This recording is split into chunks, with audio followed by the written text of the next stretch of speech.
Welcome back to Beers Up Sports Talk. Cebo in the house, Debo in the house. What are you drinking, D? I got a bunch of beers this weekend. I don't have many left. Do you have any left is what I want to know. No, I don't have many left. I went out, I went out to Tin Bridge out in Westfield, not drinking that tonight. But I was out by Table and Vine and I saw this online. It's called Carnival Candy. It's a kettle sour from our friends over at White Lion. Check this thing out. Pink. It's got the Ferris wheel, and I just wanna share that it's flavored with cherry gumdrop. What the fuck is that? Yeah. What is cherry gumdrop? I don't know.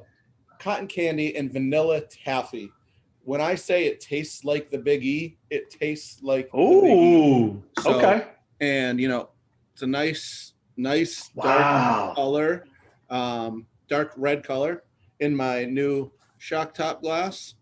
So cheers up. Fantastic beer. No doubt. And I am drinking Uncanny Valley from Burlington Beer Company. I'm just going to say, this beer is off the chains. I mean, you already know the color is outrageous. The taste is outrageous. These guys do beer right. Yeah, man. I really have enjoyed everything I've tried from there. I haven't had really a bad beer from Burlington. I almost said Burlington Coat Factory, but Burlington Beer. I've never had a bad beer from them either, but I've never had a beer from them. No doubt.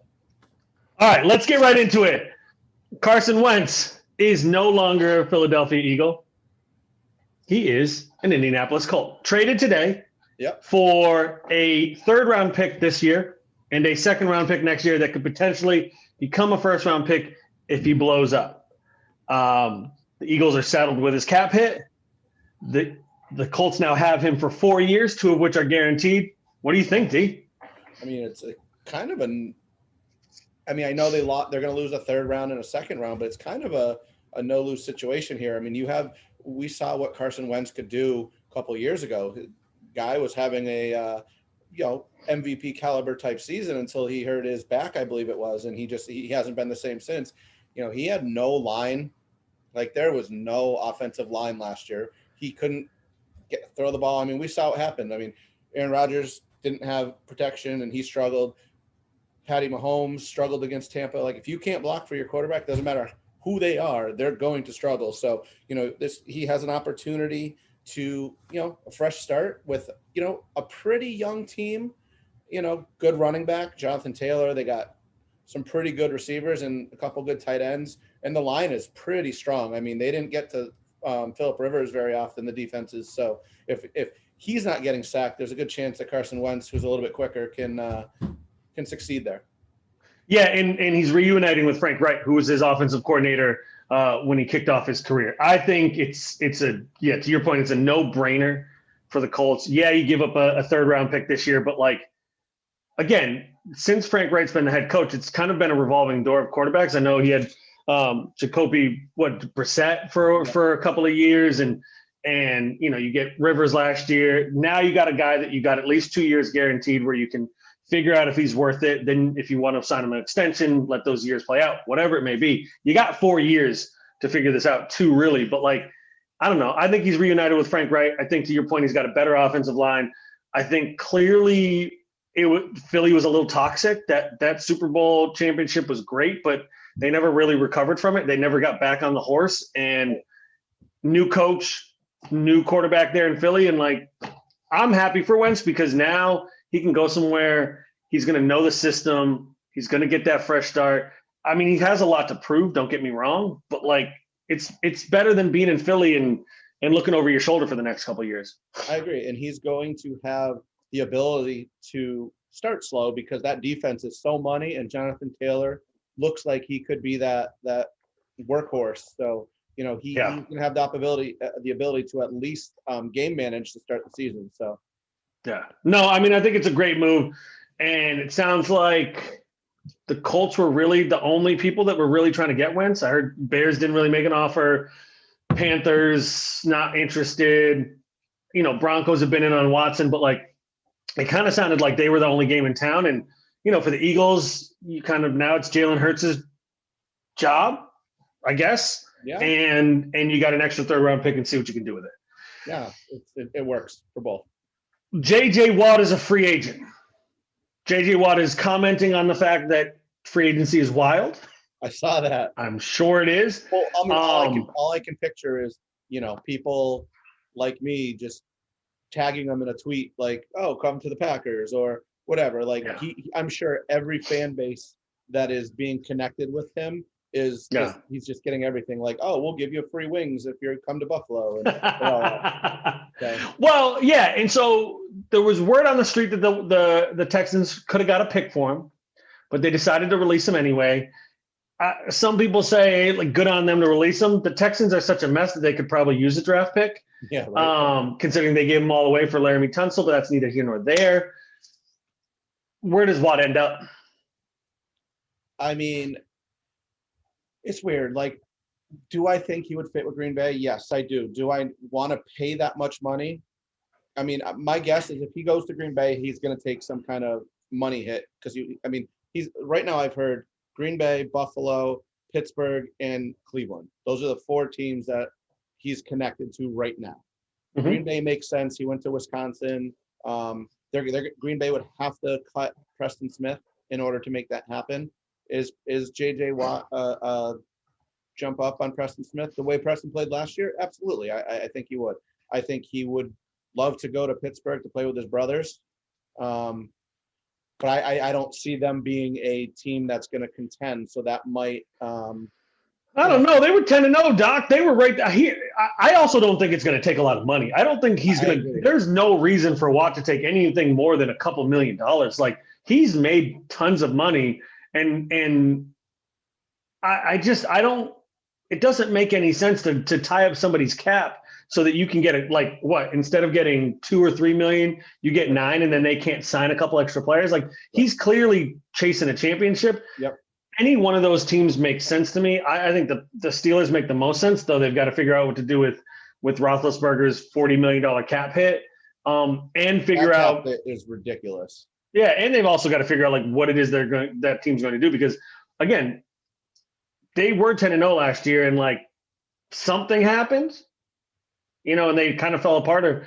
But I don't know. I mean, I'd love to see him in Buffalo. Great if he was in Green Bay. Get out of here with Cleveland. Don't go to Cleveland. That's a waste. Yeah, I think it's going to be between Pittsburgh and Green Bay, honestly. Yeah, and I think it's a couple $1 million, and I think that he comes in with the idea of, I'm trying to win a championship, and so if you can use that money somewhere else, use it somewhere else. Yeah, the stat I saw on him, he was, even though he had a down year, he was still double teamed at like a 33% rate. It's ridiculous how much action he gets, even though he's not the same pass rusher as he was. Like, and also when you don't have a pass rusher like Jadeveon Clowney on the other side of you. So, like, that's why I would love to see him play with Zadarius Smith, because now one of them is running wild at the quarterback almost every down. Right. So yeah, I mean, that's the thing. Watt's going to bring so much to a defense. He's going to bring so much character to a team, and he's going to be motivated to win. This is a guy that hasn't won in his career. He's won every personal accolade, every award that you can win, but he wants to win a championship. That's it. Like, like half of me thinks he's going to sign with the Chiefs for a veteran, $1 million and just be like, let's go. Let's try to do this. Yeah, if he ends up in Green Bay, I'll make sure I'm going live as soon as I hear it. All right. With that in mind, I got one to throw at you. I know we weren't going to talk about this. Let's go. I want to dive in. Deshaun Watson's still a Texan. Yep. The Texans are a hot mess. Their president, or whatever he was for about last 10 years, up and quit. Their spiritual coordinator is now VP of player personnel or something like that. Okay. Does Deshaun Watson get traded? I mean, does this happen? Man, they say that he is staying there. But he's already said he's not going to play if he doesn't get traded. I think that they are trying to play it off so that way the fan base doesn't get too upset. But I think once they get the right offer, I think he's out the door. And honestly, I hope that it happens. Like, there's obviously something going on in Houston where DeAndre Hopkins wants out, Deshaun Watson wants out. I know JJ is, obviously chasing a ring at this point in his career and knowing he's not going to get that there, but he obviously was like, yeah, I don't see anything good happening with this organization anymore. So something's going on there, and Watson will just say, you know what, forget it. I'm good. I don't need to play. Yeah. Yeah. And I mean, again, I still think Miami's the most likely landing spot. I know the Panthers are going to make a big deal if they can. The Broncos have been rumored as a place that's willing to throw some draft capital, and they've got a young quarterback who's not awful, that they could send back in a trade like that. I mean, that's the thing. If they want to trade him, there's going to be any number of suitors, which given the fact that they're in cap hell and they're not going to be good, take a couple of first-round picks, take first-round picks for the next couple of years, and just admit that you messed this up and move on. Yeah, it's probably better for them in the long run anyway to get rid of Watson and get what you can for him. Even if he balls out, they don't have enough talent to win games. I mean, that you're looking at the Colts, you're looking at Tennessee, and Jacksonville's not there yet, but they're going to start building. That division is not in Houston's favor.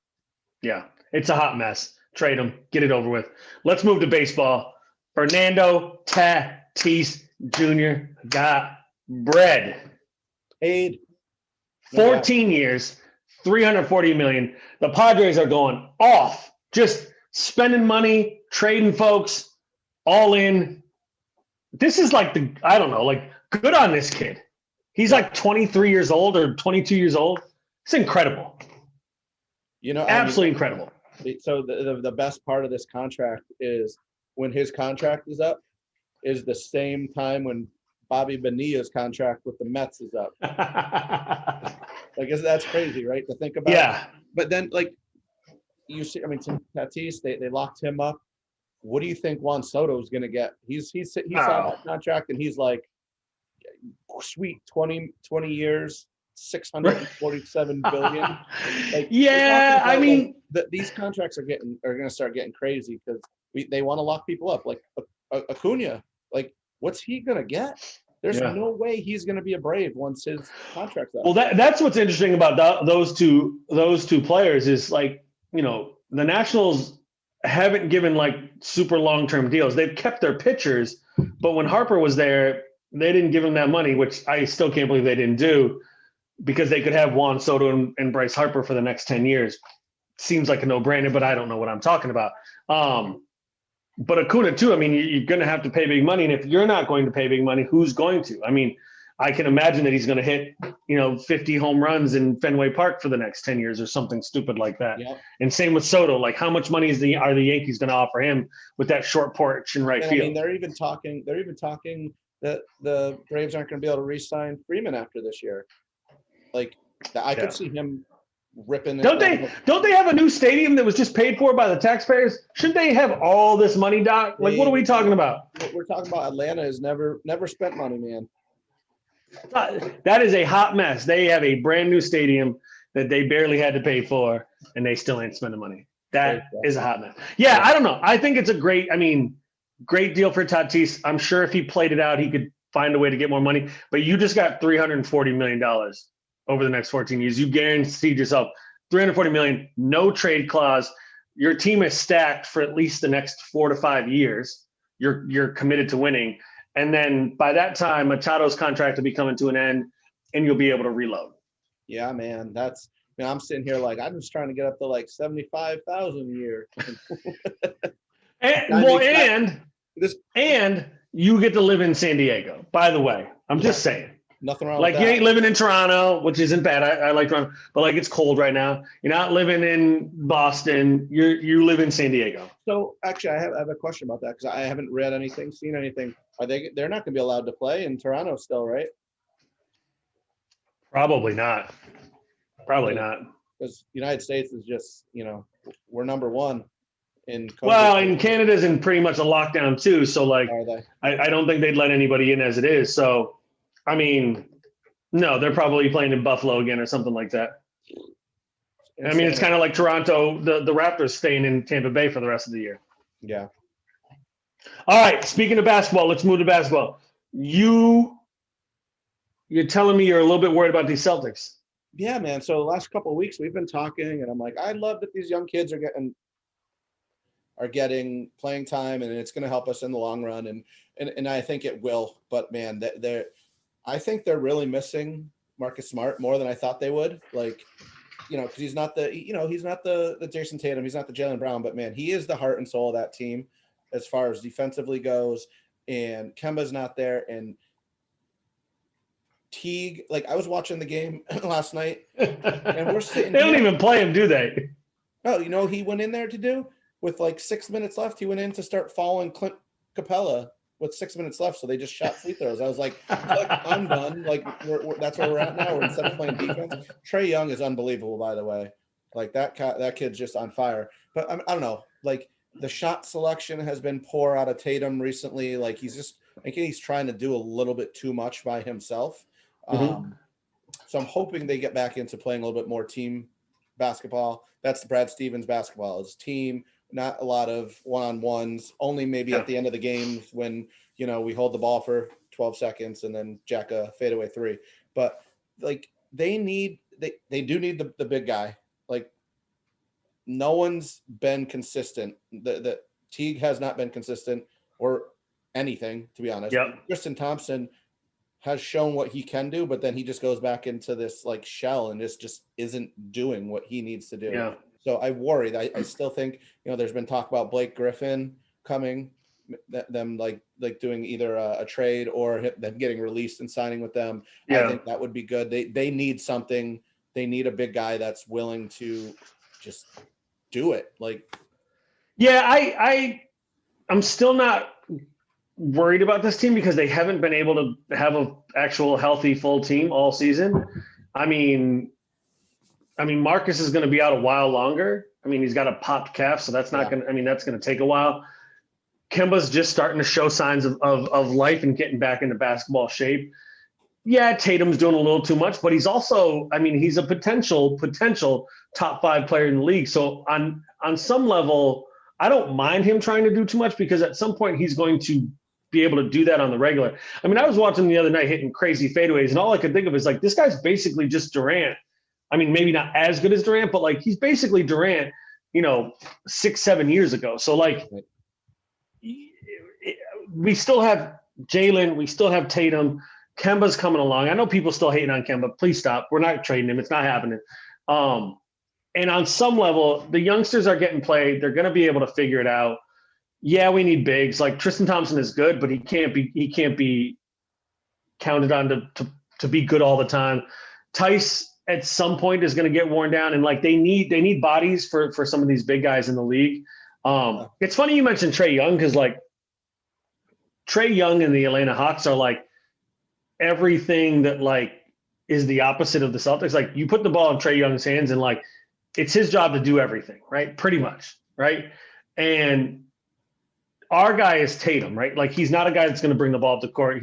And obviously Stevens has an offense that I think is what basketball should be. Like right. I don't mind the one-on-one Trae Young stuff, but like they're not, in my opinion, like winning playoff series until they have more players. I mean, you can see it with Steph Curry. Like Steph Curry's, Trae Young 5.0, but it wasn't until Clay and Draymond and everything came along that they really started doing it. So like for me, I'm going to stick with what we've got right now.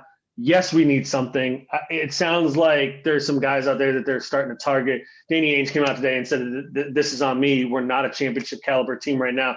I've got to do a better job. There's a little bit in the back of my mind that how much longer are we going to do this? Like Brad Stevens takes him to the conference finals. Like I think Stevens is the guy, but like, if we keep kind of bailing out, like at some point, Ainge is going to have to make a decision of like, is it the players? Is it the coach? I'm still pro Stevens, but there's a little bit creeping into me that like at some point, like he's got to get them to the finals or like it's not worth it. All that being said, they're not good enough to get to the finals right now. They're good enough to be an Eastern Conference final team or a semifinal team, but like you got Tatum, you got Brown, and that's going to be the core moving forward. But like, what else are we going to have?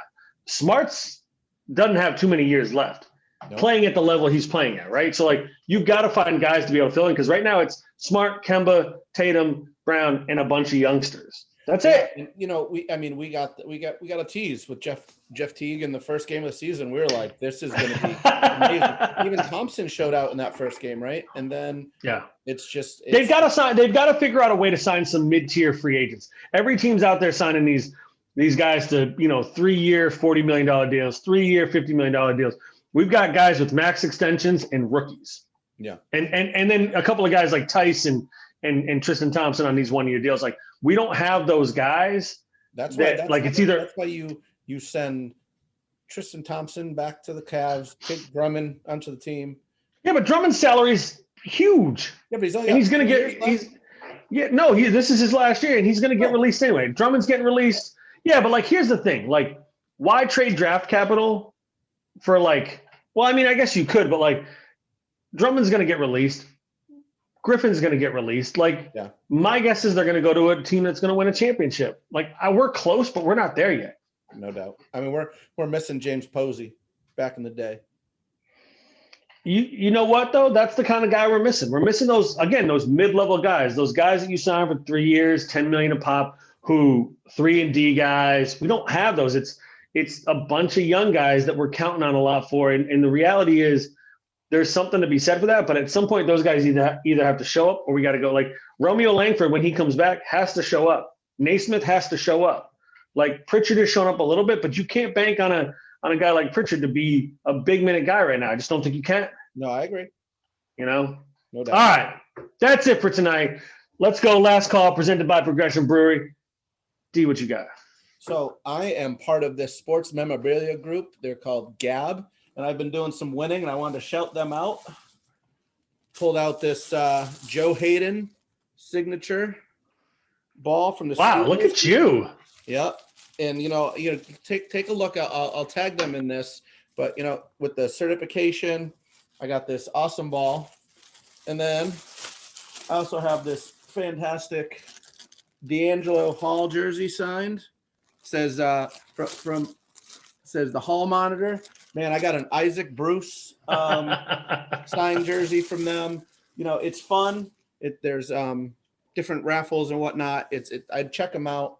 I just won a signed Chris Drury puck last night. So okay, it's pretty fun. It's fun even to just watch what gets pulled, because it's all mysteries. You don't really know what you're gonna get. I haven't been lucky enough to win one of the helmets. I would love to do that, but we'll now, because I'm an asshole, can you turn around and sell it? You can, absolutely. Okay.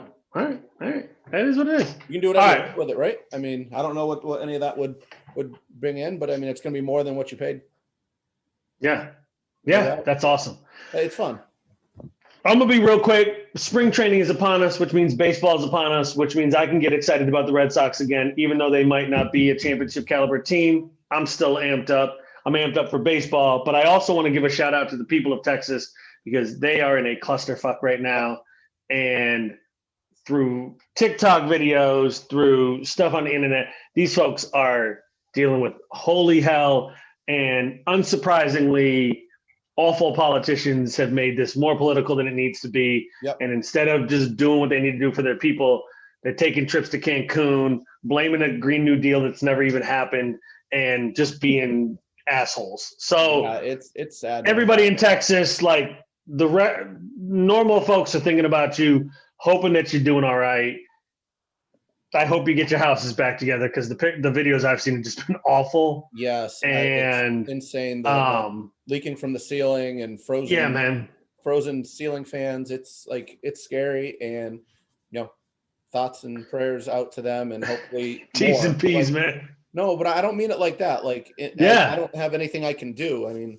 That's the thing. That's the tough part, right? Is can you make donations? I'm sure there's places out there you can make donations, but these people are talking insurance money might cover that, but these folks are basically at the hands of some greedy billionaires that just want to make a little extra money, so they put the state in a tough spot when something like this happens. Which I get that rarely ever happens, but it's just unfortunate. My thought and prayers was not was not a sarcastic after some kind of school shooting when I would usually say that. So mine is more of that it's legit. If there was a way I could help that I feel like I could do, I would absolutely do it. But Yeah. Yeah. All right, y'all. Spring training's back. Baseball's back. Let's go. We'll see y'all next time. Peace.